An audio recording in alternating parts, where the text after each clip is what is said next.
Zdraví, já jsem Bedrun. Natáčím tohle video už po druhý. Prvně jsem chtěl udělat recenzi na tyhle nový gripy. Jsou to Vox Audi Lockon gripy. Za cenovku nějakých 590 korun, je to pěkná práce. Výrobce udává váhu 120 gramů, já jsem navážil nějakých 85, což je celkem slušný na gripy. No jenže mám málo místa na kartě, takže jsem to video musel smazat.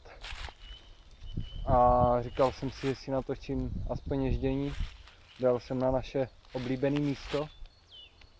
No, myslel jsem, že toto bude uklízený po prořezávce. Vypadá to asi nějak takhle. Takže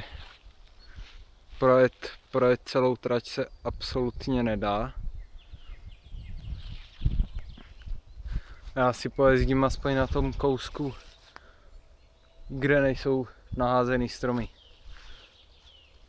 Takže zatím nazdar.